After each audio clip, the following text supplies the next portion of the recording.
hear you.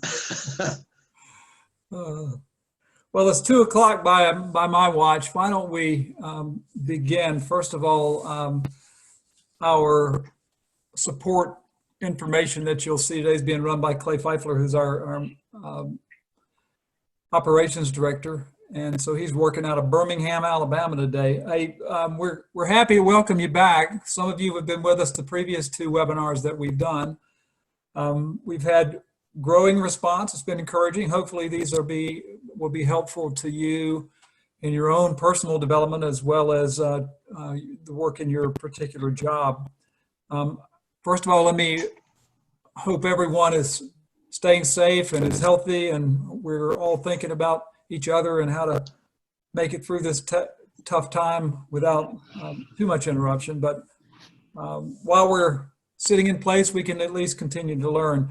I got some encouraging news. Next week, we had only planned on doing 3 of these, but we're working on a 4th webinar next week, which could be really interesting. It's going to be focused more on the pandemic and sponsor and athletics partners interface with college athletics in the coming months and how that could impact us. Already I've got a commitment from Ben Sutton. Many of you know Ben is he started ISP that became IMG, and today he is the chairman of Teal that owns Tailgate Guys and a bunch of other things. And Ben is just a brilliant guy. He's going to be on with us, and we're going to talk about some of the things that may be lying ahead for us all. We'll send out an invitation next week, probably Monday. The time might be adjusted slightly, but we're shooting for next Wednesday. So more about that to come. Today, like in the past, we want this to be as interactive as we possibly can. You know, you're there, and Clay, next slide if you don't mind. All you need to do is, if you wish to make a comment, you can raise your hand on your device there, or you can, if you wish to speak, hold down your space bar, and that will allow you to talk as long as you've got it held down. Our staff is kind of monitoring the questions, and we'll try to facilitate get as many people into the discussion as we can. This is our 3rd development series of webinars. We're a bunch of old athletic directors trying to keep engaged, and so this is really a labor of love for us. Clay, next slide, please. So if this is our team, we've been at this for 10 years now. As I said previously, we've done, gosh, I don't know, over 100 searches, and we've also been involved with many schools and different projects. Interestingly enough, today's topic is strategic planning, and we've done quite a few strategic plans, probably a dozen to 15 that we've worked with schools on. So what we'd hope to do today is to share some of our experience in putting together strategic planning, and also to bring in some folks that have done great work in their own strategic plans. And today's project is going to be facilitated by my colleague, Brad Bates, former athletic director of Boston College in Miami of Ohio.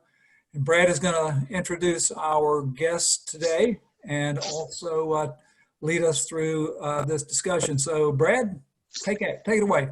Thanks, Todd, and good afternoon, everyone. It's really great to be here and have so many people from all across the country. So let me jump right in. You know, the reality is there are a lot of great strategic plan announcements, but there are not a lot of great strategic plans. So today we will explore the differences between public relations and an actual strategic plan that contains explicit expectations and accountability.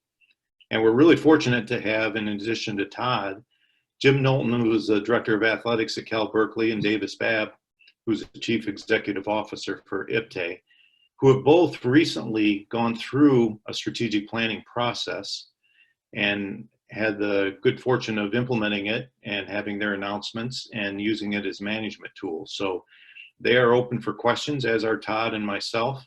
And with that, Clay, let's jump into the next slide.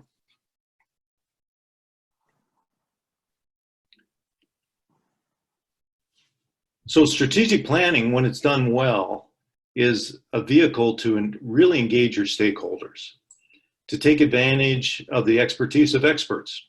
Think about it. Our campuses have a lot of really smart people, both in our department and across campus, and it just makes sense to use them as a resource. When you're doing a strategic plan, it gives you the opportunity to facilitate meaningful relationships and bond your staff in ways that are very much a part of a team, where people get to believe in something bigger than themselves. And it also welcomes a diversity of perspectives. It gives people voice, and it makes them feel appreciated to be a part of the process. A really high quality strategic plan is really only as good as the breadth of its ownership. And so the process needs to be as inclusive as possible. And so the reality is, any of you listening today could sit down and in half a day write your own strategic plan. You know a lot about your department and the direction it needs to go, but there wouldn't be any ownership if you did that, obviously. And so part of what we're going to talk about today, a big part of it, is going to be, how do you engage key stakeholders and constituents in ways that are meaningful to the development of your strategic plan? So let me kick this off with a question for Jim. Jim, even before you arrived on campus, you had this incredible, although it was exhausting, way of fully understanding the context at Cal.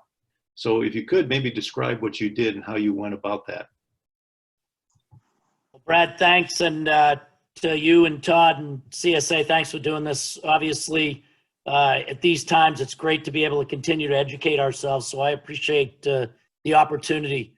I've been thinking about strategic planning pretty much my whole life, and with 26 years of active duty in the military, I think it's part of my makeup. And so when I was announced as the Cal AD, I'd already been thinking about, what we wanted to do in those first 90 days. And in fact, I wrote my SMI paper 20 years ago on taking charge of an athletic department before I'd ever been an AD. And, I used both the CSA had done some work with Cal before and done an exhaustive report. And then I sent to every head coach and every business unit a PowerPoint presentation that I had developed that really was a SWOT analysis. So the presentation was blank, and they had to fill it out. And I gave each one of them, so 30 sports and 15 business units, 75 minutes in my first 90 days to talk me through their program. And, I laugh because my first day I threw a party for myself, and I was supposed to be just to have donuts and coffee to meet people one-on-one, and all 300 people in the department showed up. And one of them asked me as they handed me a mic, is this listening day thing you're talking about for your first 90 days, is that just a meet and greet?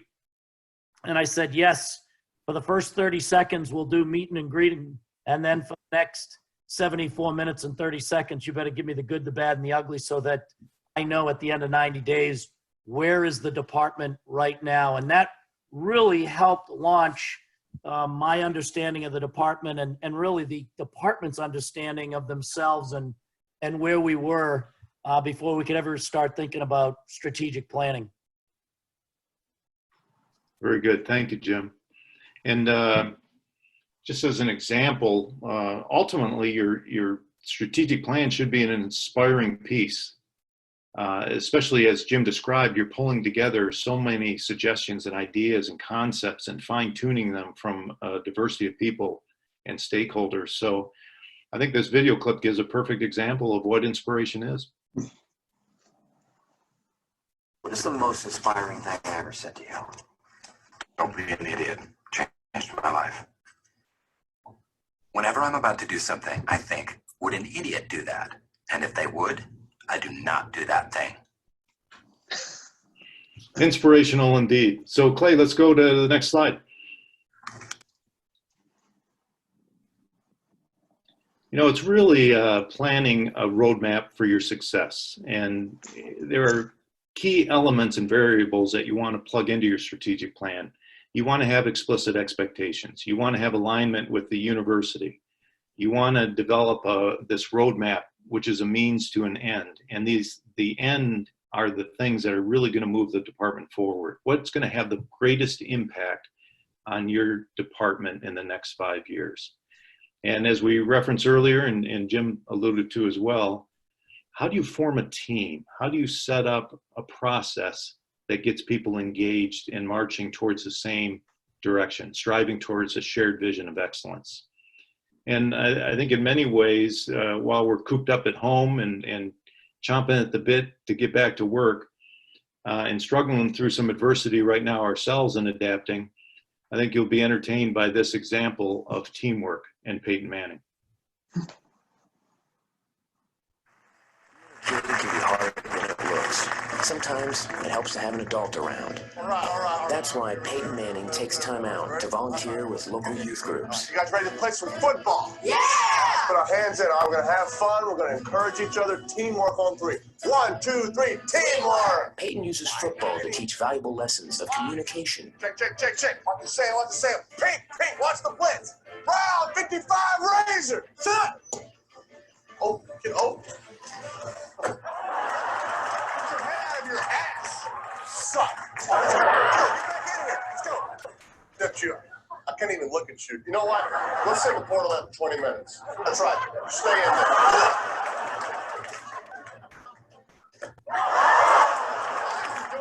Close the door.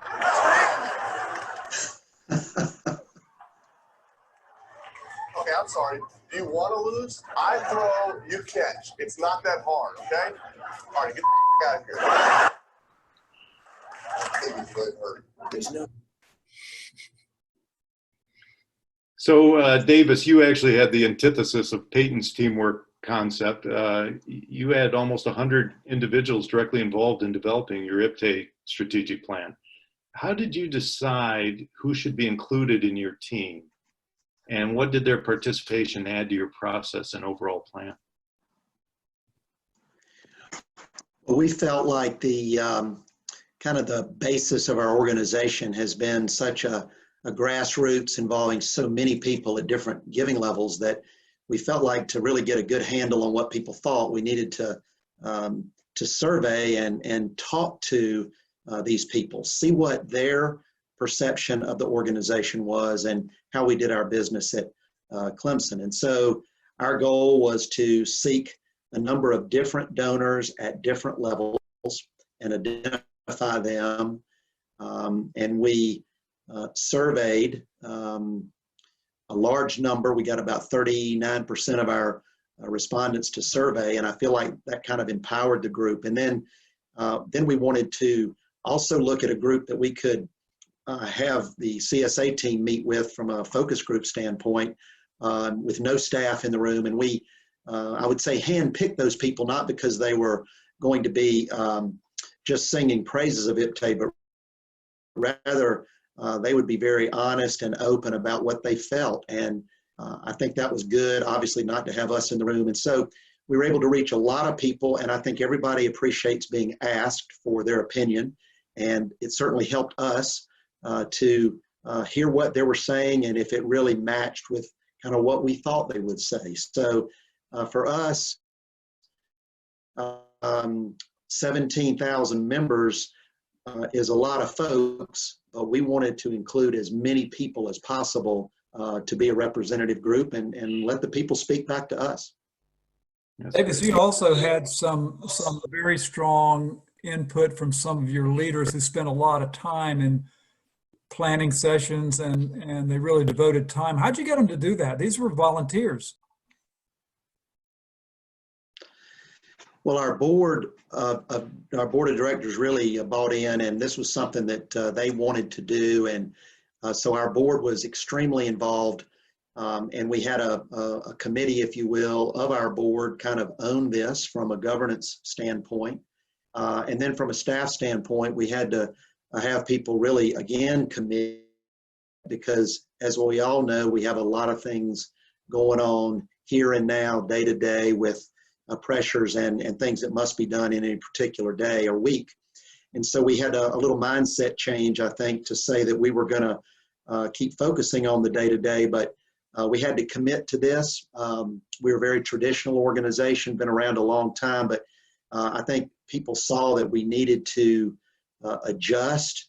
We saw trends developing in the business, and people like Todd and Brad and team were sharing kind of national insights with us. So we had to be comfortable with being uncomfortable a little bit and challenging what we thought. And so again, it started with the board, and as I said earlier, the focus groups and surveys were critical, but then to have you come to campus and talk about things with our senior athletic leadership and some of our senior university development folks, again, without us in the room, to see how we were perceived. And so the whole goal was to involve a lot of folks. And then later in the process, when we kind of had our strategic plan summit 2 or 3 months before the final report was written, we spent a weekend at a conference center here and brought in not only our board, but we brought in some industry professionals from the fields that we wanted to highlight in our report and ask them from the corporate sector what they thought. And so we really wanted a lot of constructive criticism so that we didn't think we knew all the answers, which we knew we didn't. So we really tried to reach out to a lot of different people, and I think it really helped us. Very good. Clay, next slide.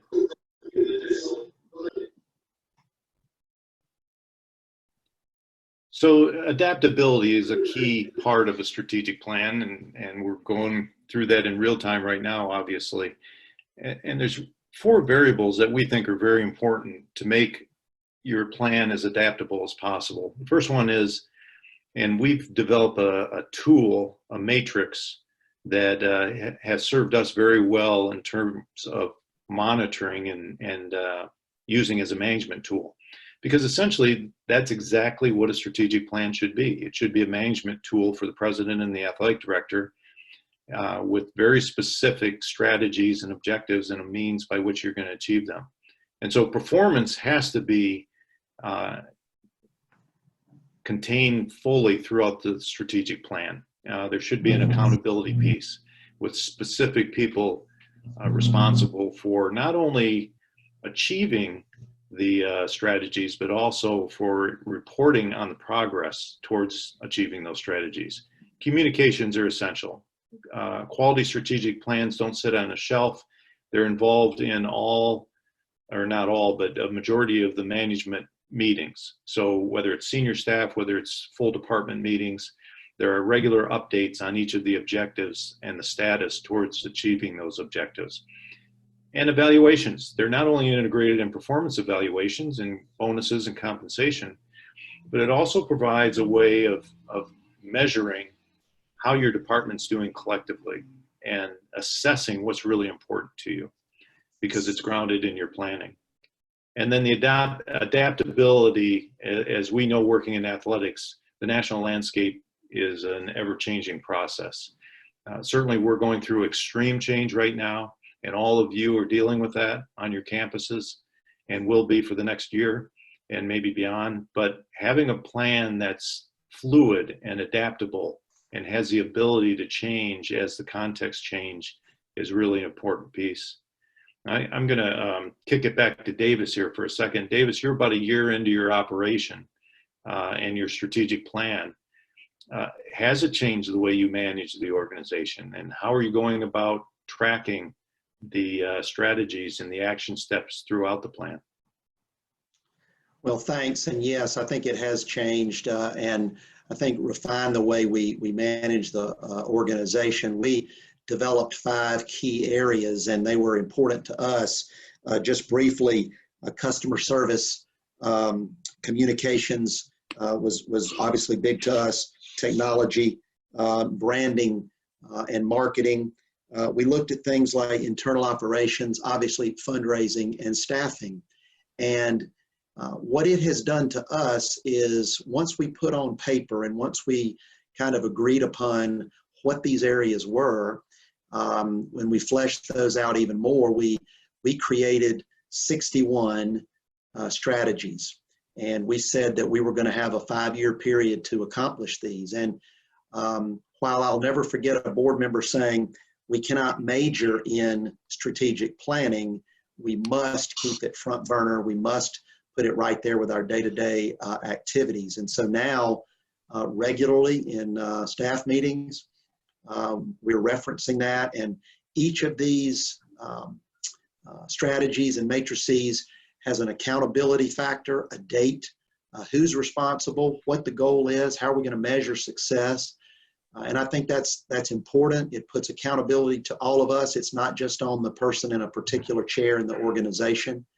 And I think it's just made us better because, again, we all get caught up in the here and now, but this has really helped us. And I think our board has really also bought in again to the fact that this will help us over time to improve and maybe put away things that we were once holding as traditional and untouchable, to try to make sure that we're more mindful of today's climate in our business. And so, again, we talk about it regularly, and now quarterly at our board meetings, I report on where we are, and our board expects that. It was definitely a part of a performance review for me, and so I definitely feel it.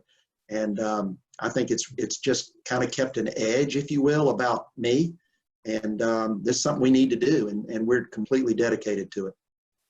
Hey, Brad, can I ask Jim Moulton really the same question? Jim, how has having your plan changed the way you manage, or does it guide what you do every day, or is it a document that sort of sits out there and you go back to it once in a while?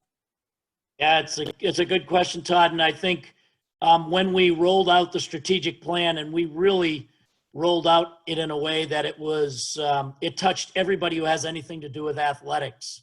We did the equivalent of a Zoom rollout where we did some Q&As, and then we did it with our department. And the big thing that I talked a lot about is we can either put this on the shelf in 5 years from now, talk about it again when we do our next strategic plan, or we can make this a part of our lives. And I think by talking about it every single week, every single all-staff meeting, every head coach meeting, we have monthly meetings just on the strategic plan.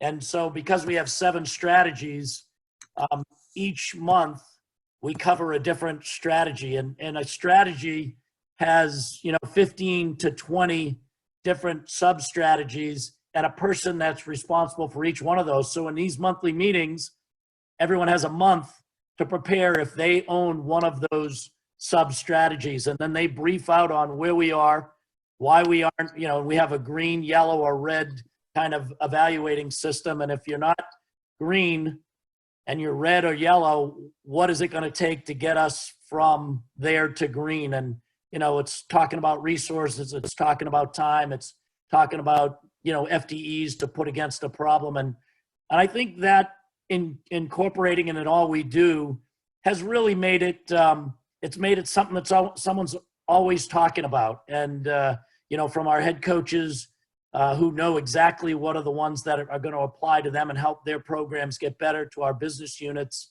And we've talked a lot about what Brad said. This is locked in Jello, right? This is a working document that is going to change continuously. And, COVID-19, although not planned for, is now a part of what we're trying to plan through in our strategic plan. And so, by having everybody own it, and then having everybody know that they're going to have to talk about the pieces that they own on a regular basis, has kept this at the forefront of what we do. And we talk about this journey from good to great. This is a key part of that journey for us. Very good. I also want to go back to something Davis said, that there is accountability with this. He mentioned that this is built into his performance evaluation. And so there's risk. But the greater the risk, the greater the reward. And when you put something in writing, it's much more of a commitment, especially when you have an inclusive process, because everyone is very much aware of it. And as Jim just said, building it into your management and your daily weekly and monthly performance of the department makes it that living, breathing document. Next slide, Clay.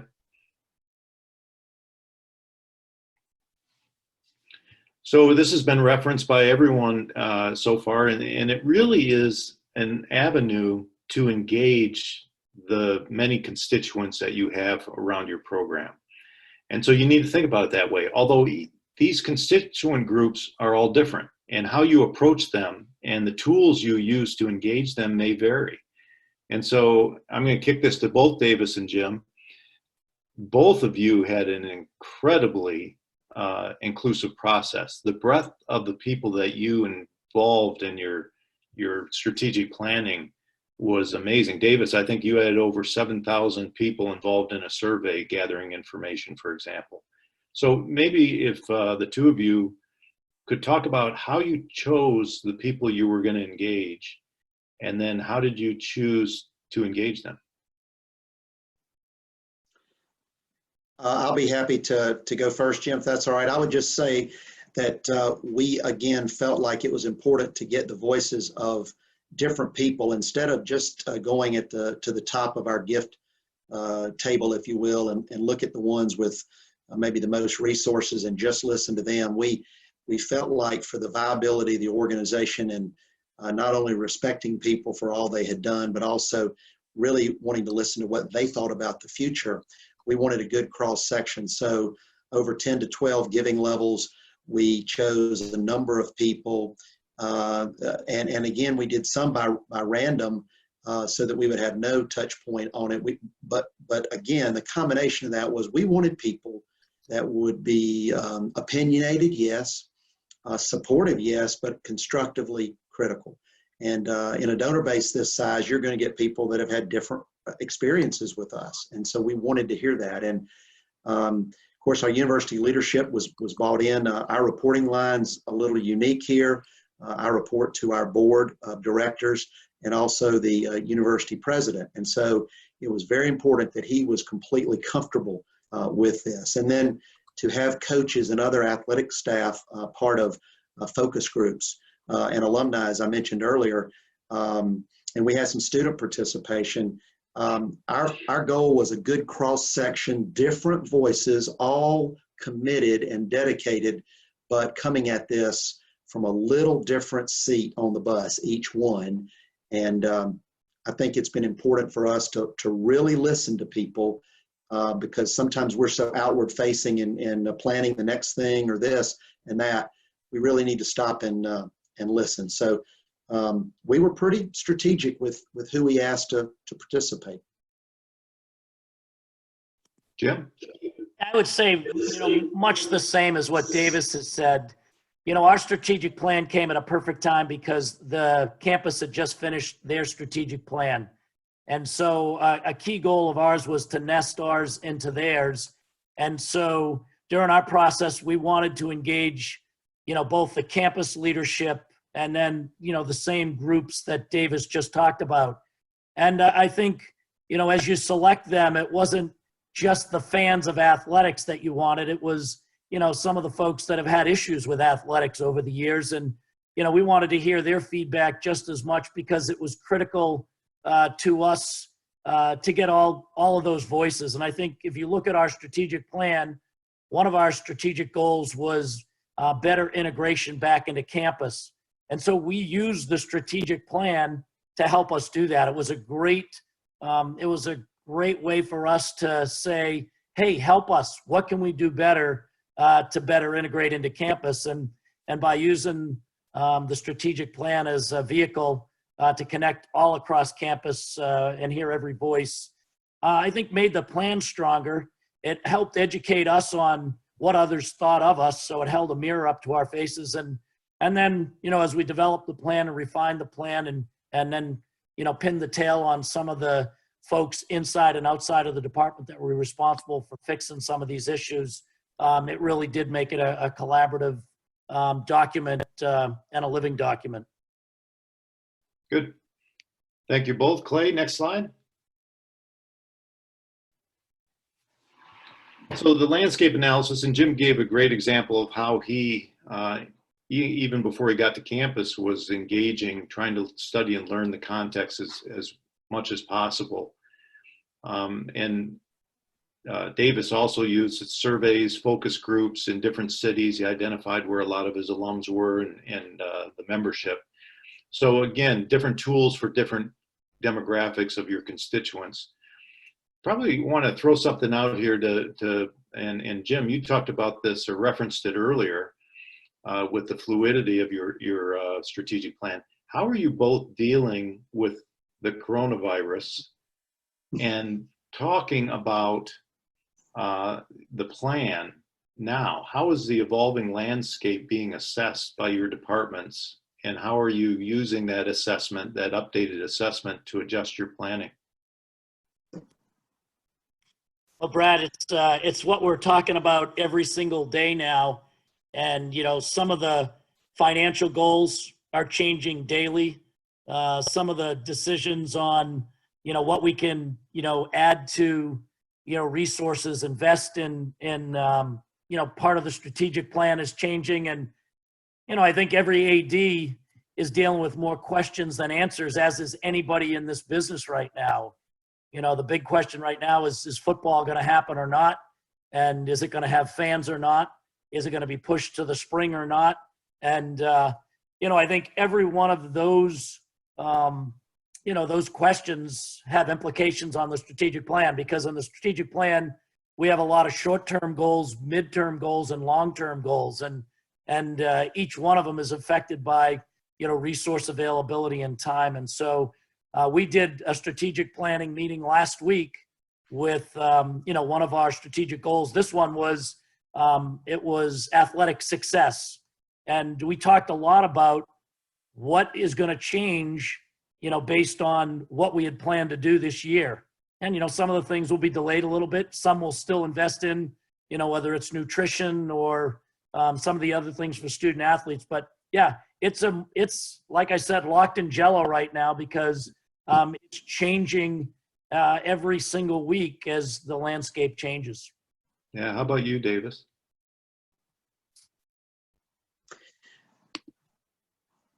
Thanks. I would just, I think there's a lot of common ground there with what Jim said. I think for us, we have to keep our eyes forward on ultimately what we're trying to do and the issues we're trying to face, but not be tone deaf to the reality. And so for us, communication, which was a big item for us, and one of the things we would get pinged on a little bit in some of the surveys, was how are we communicating with our folks, and what are we saying, and how regular.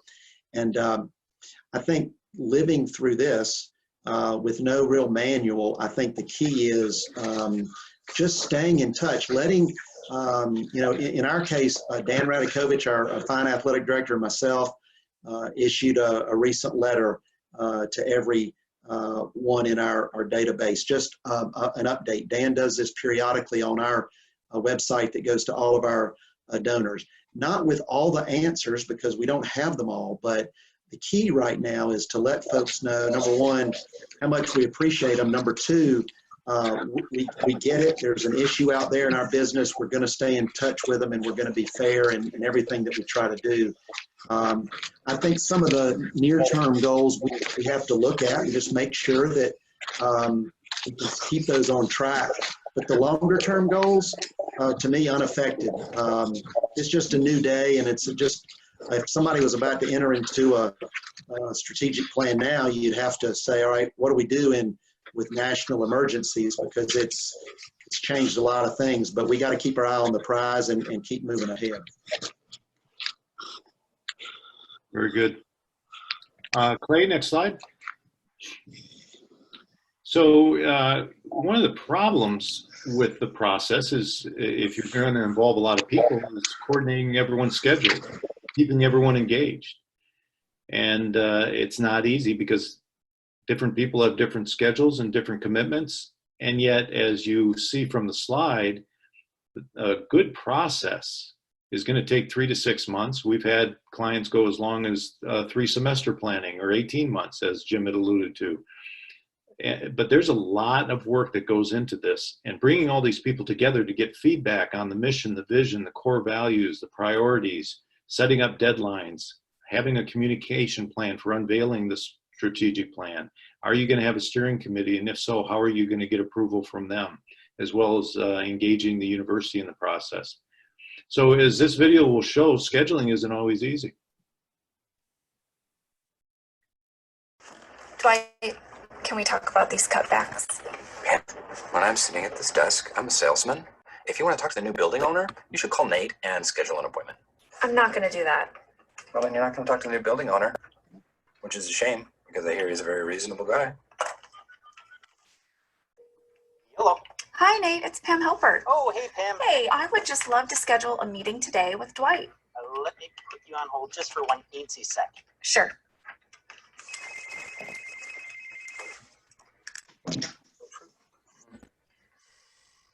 Tell her I'm busy. I don't know, make something up. Hey, Pam.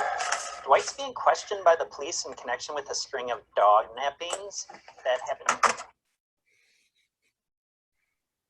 So Davis, you had your board members, you had highly successful businessmen who are all being tugged in a lot of different directions with focuses on their enterprises.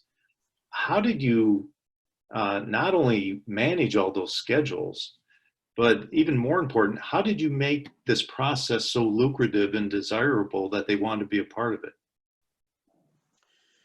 Well, I think that starts with the makeup of our board and the fact that we had talked about this for some time, and I would go back to 3 or 4 years ago, and we talked about undertaking this initiative,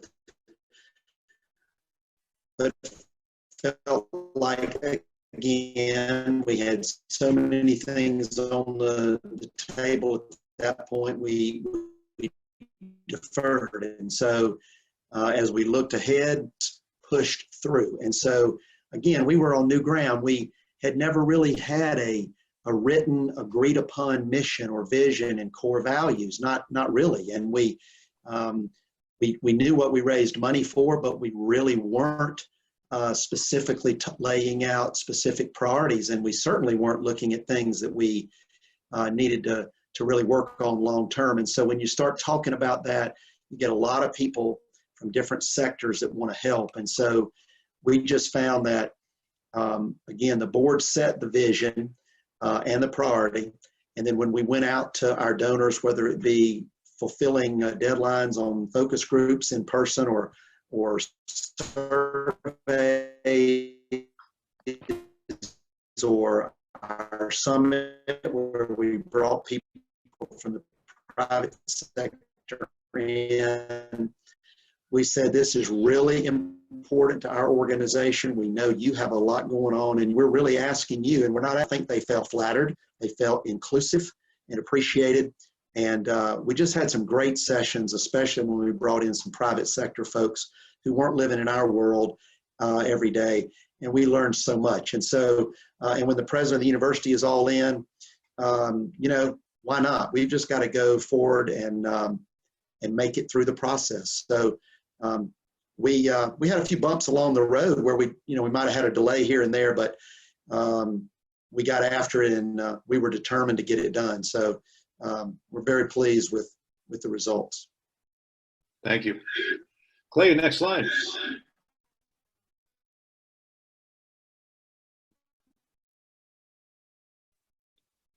We found it to be important to clearly define the variables that are involved in your strategic planning process. And you can see what those 8 primary variables are and their definitions. Let me just point out a couple.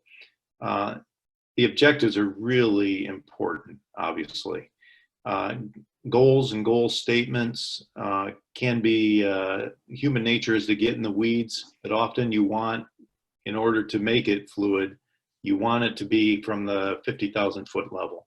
Objectives are where you're rolling up your sleeves and getting a little closer to the action, and then having action steps that purposefully and deliberately serve those objectives and the strategies. Accountability, we tend to want to distribute accountability, and we found that identifying 1 at most 2 people to be responsible for a particular action item really gives them ownership and responsibility for that particular action step and seeing it get through. And then the third thing I want to point out here is making sure that how you measure the metrics how you measure success, what it will look like when it's achieved is very, very important. You can't measure it if you can't quantify it. And so you've got to define it in a way that's measurable. Next slide, please.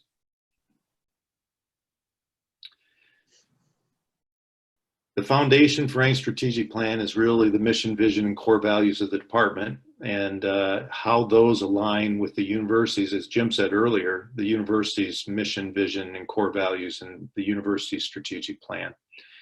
And so here are the definitions of those three areas. And there are some examples of core values from some strategic plans that we've seen before. One thing I would say about the vision, you see a lot of mission statements or vision statements that really aren't distinctive. They're not unique to the university. And so one of the things that we found is really trying to figure out who you are and what you represent, and making sure the language is distinctly your institution, unique to your school. And so I'll throw this out to Jim. One of the first steps you took in building your strategic plan was to affirm your department's mission, its vision for the future, and the core values that guide Cal Athletics. How'd you go about developing these, and what role did they play in the creation of your plan? Well, what was interesting is we had never had a strategic plan before, so we were on new terrain, and so we didn't just come with those first. And I think what's interesting is at each step of the way as we developed the strategic plan, we had a vision, and we had an idea of the vision and the mission statement. But I think we learned along the way, as we dissected the program, how things changed a little bit, and how what we thought initially was what we thought was most important evolved as we dug deeper and deeper. And I think I shared with you after we had done the listening days and kind of had a great idea of where our department was. I took our senior leaders on a retreat, and one of the things I did was said, hey, close your eyes. You're getting ready for an interview in 2025 with USA Today, and I want you to think about your 10 speaking points on how we became the best athletic department in the country. And it was interesting because they all had a sheet of paper after they had thought about it. And, when we reviewed what each one of them thought was the most important things that had helped us become the best athletic department by 2025, 6 of them were pretty similar amongst all 20 of our senior staff, and 4 were more specific to their areas. And that really helped us start to think about what is important to us. And then from that, we slowly developed, what do we think the vision of our department is? And then from that, the core values came and the mission statement came. But it wasn't until probably the end that we really finally, put that into concrete. What really is our mission, vision, and core values? And, I think the nice thing about the process over 8 months was continuing to go back to those and say, now are these still what are the things that are most important to us? And so it was an evolutionary process and iterative, because each time we'd go back and review, we might tweak it a little bit one way or the other. Very good. And Clay, let's move to the next slide.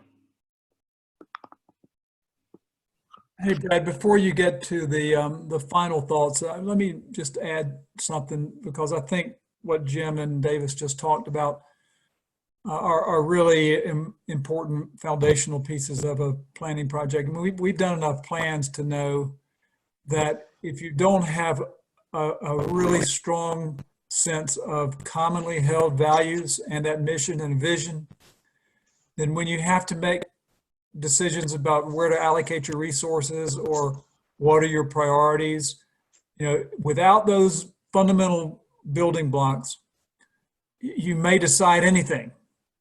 But if you've got time, but particularly in a time right now when you've got the coronavirus and a lot of uncertainty, there are going to be some tough decisions that people are going to be making. And if you don't have a base level to help you prioritize and make those decisions, which are part of a strategic plan, then I think you're missing something. So I can't emphasize enough, at least from my seat, in my experience, the importance of being sure that everyone you work with understands what are the things we value most and what things will we never compromise, even if it put us at a competitive disadvantage. And this is going to be extremely important in the coming months, where people are going to look at cutbacks or how to survive in the world. And that's all. You can accomplish that with a good strategic plan that gives you that base. Very good. So let's kind of wrap up a few things, and I got one more question for Jim and Davis. Think progressively and creatively. In what ways will the magnitude of your working group's contributions impact your athletic department in the future? Chairs have to delegate. They're the leaders within each group and in the priority areas, but as they're managing, there's got to be delegation. There's a reason there are a lot of people involved. Take advantage of their expertise and experience. And as we said earlier, this is a bonding opportunity. Think of ways where you can help facilitate investment in one another. There will be redundancy between different groups and different priority areas. And so it's always important that there's constant communication going on, so that there isn't a replication within how the strategic plan is designed, at least initially. And then even though this is work and it's a process, it's an opportunity to have fun, because you're really paving the way for the future of your department. And to be involved in it is really a privilege. And so let me ask both Jim and Davis. I'm going to start with you, Jim. The great advantage you had of having an inclusive process was that you got all these perspectives and you got everyone fired up and excited about it. But at the same time, the bad news was they were all waiting to hear what was going to be included. How did you go about announcing and communicating the final product? Well, what's fascinating is, strategic planning is hard. And when we first started talking about strategic planning in our department, people looked at me like, oh, great, we're just going to do another thing that's more work and hard. And so I had to use my CHO hat a lot. And, I use that, and most probably know it's the Chief Hope Officer. And by talking to the department about how critical and exciting this is for us to be aligned and all working towards the same goals, really did get people energized. And the challenge was, then everyone wanted a part of it. We had, almost 100 people in the department on the different committees and putting it together. And you're right. Then they all wanted to know, did my piece get into the plan? And, the hardest part for us on this plan is after we got everyone's input, we had probably 60 pages of different areas that supported our 7 strategic goals, our strategic priorities. Was how do you come up with, saying it in one voice, and then, not having the overlap amongst the different priorities. And so by including everybody during the process of the hard piece of editing, they had a good idea. And then recently we sent out the entire finished product to the department. And I think now they're looking at it and we're getting feedback. And again, I told them it's locked in Jello. So if there's something we forgot, you think we really missed the mark and not including, keep talking to us, stay engaged. We'll adjust if we see that we've missed something. And again, if something new happens, do not be shy about adding that, talking to us, and we'll get into the plan, because it is a living document that we want to reflect where we are right now and where we're going. So yeah, I think if you can get people involved and excited, and then also welcome their feedback when it comes, that you'll stay engaged in the strategic plan and then not have it on the shelf for 5 years and pull it off when you redo it 5 years later. Yeah, and Davis, I know you over communicated the plan once it was finalized as well. Do you want to talk briefly about how you went about that? Sure. We have tried in a lot of our publications to talk about this plan and refer to it while we're looking at major decisions and using it as kind of a benchmark and a foundation for us. And And so I think that was big. And I think some of the working groups, when we all came together for our summit, if you will, over a weekend, we've recently, again, gone back to that group. Here's the final plan. Thank you for everything you did to make this happen. And our thought is that we must continue to talk about this and educate, because people get on with their lives outside of our office, and we have to continue thanking and then bringing people back involved so that they know that this is a living, breathing document. And we were determined this wasn't going to go on a shelf. Again, we were going to be evaluated. We were going to be accountable about this. And hopefully this will be something that those who follow us in this, in our various chairs, will look back on this and say that we were thinking about the future and how we could truly be better. And because we all have a part in organizations while we're there, and we just want to make sure that we're always looking ahead. And cannot thank people enough, and I don't think we can over communicate. So we'll continue to do that. And I'll never forget something that Todd Turner said. 61 strategies, he said, if you come back and you've got like 30 or 40 of them done in 6 or 8 months, then you're going about this the wrong way. You're looking at checking boxes and moving on. We've got to and let it grow and change. I mean, it's our plan. CSA helped us develop it and drove us and organized us. This is our plan, and we have to continue to make it right for us in the future. So be flexible, and it'll be, I think, good for everybody.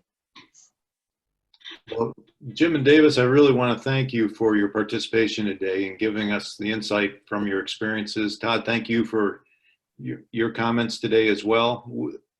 Next week's webinar will be forthcoming. Jim, I know you got a coaches meeting you're going to via video conferencing now, so have fun with that. And thanks to everyone for joining us today. Brad, this is Brad. We've got a few questions from the audience, if we can take those. Yeah, let's go. Let's go first to Mitch Straub. Mitch Straub is the Senior Associate AD at Washington State up in Pullman. Mitch, are you still on the line? I am. Thanks, Drew, and thank you guys for leading such great webinars the past 3 weeks. Look forward to next week. My question is for Davis. When you survey 19,000 donors, naturally you're going to have a difference of opinion. How do you keep those folks engaged when you announce that you're going to go in a different direction?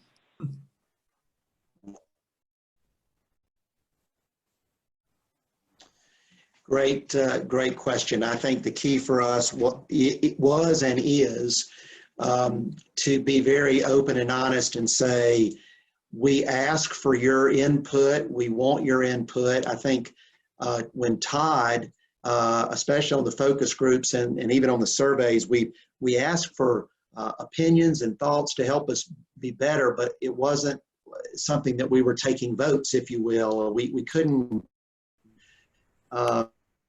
say the initiative with the most votes is going to change everything. It's that our folks understand that we're in tough roles, appreciated being asked. I don't know that we had huge divisions on things, but where we did, we know some of these, obviously we know some of these people, and we can go back to them and sit down with them and talk to them about this and explain kind of what we're doing and why we're doing it, so that they don't feel like, again, it was just checking the box and we moved on beyond a survey. So again, individual validation, if you will, for lack of another word, that their opinion counted, and whether we eventually ended up with their plan, while very important, the big thing was we asked, and we appreciate them helping us think differently and as we try to get better. Let's stay in Pullman, Washington, and go to Brian Blair, who's the Chief Operating Officer at Washington State and was heavily involved in their strategic planning process. Brian? Yeah, I mean, obviously you can tell this has been top of mind for our department for the past year, just by our attention on the subject. Jim, I'd love to come to you and talk. I think one of the things going through this process and looking back on it, There's this balance between you want to cover everybody's departments and initiatives and everything they're doing, but a strategic plan is not strategic if it doesn't capture your unique value proposition and kind of position you for better success. So how did you guys juggle that ability? I think if we all look at everybody's PDFs across the country, we see some of the same categories appearing. So how did you guys capture what you feel like is your proposition or competitive advantage? Yeah, it's interesting that you asked because, that was probably some of the hardest things we did is, get this long laundry list of stuff, and then how do you take that and help kind of what is the vision for the department? And early on, we came up with our 7, I'll call them strategic priorities, and then that really was who we were. I think that was the fabric of what our department wanted to be, where we saw ourselves going, and what was important to us. And I think once you do that, a lot of this stuff either fits in those buckets or really isn't going to be part of your strategic plan. And those are, as Davis just said, not everything gets in your strategic plan. We probably had 120 pages, and then we started paring it down to, what really is going to help us strategically get better. And I think if it didn't fit into those 7 core strategies, that it probably wasn't where we want to be spending our time and our resources. And I think we've got time for one more question. Let's go to Tricia Brandenburg, who's the Deputy AD at Towson. Tricia. Thanks, Drew. This is another question for Jim.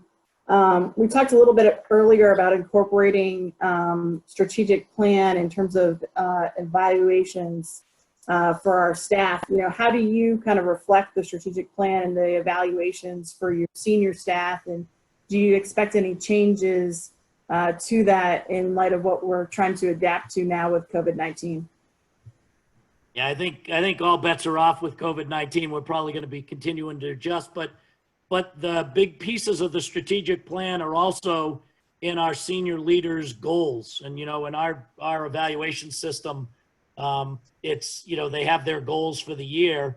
And this year, they're now incorporating the strategic plan goals that fall in their areas. So I think by tying it to their evaluations and by doing it very directly in their goal setting for the year, it keeps it at the forefront of what they're doing, and it helps me keep it in the forefront of what I'm doing as well.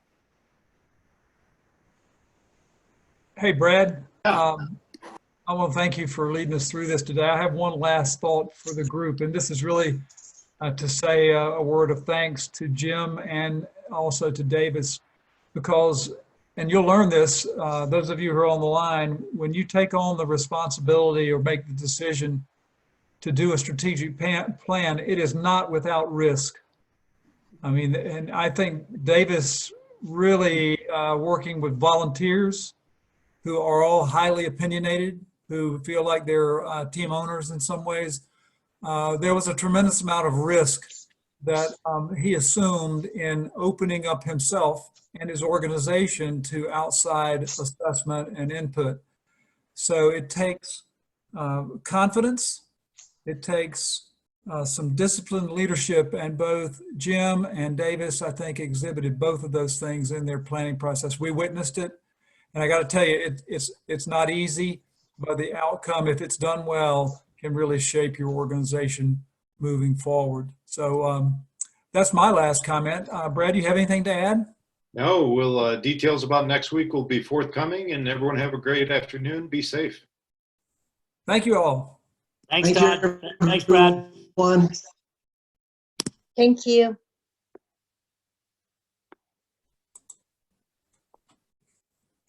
Thank you.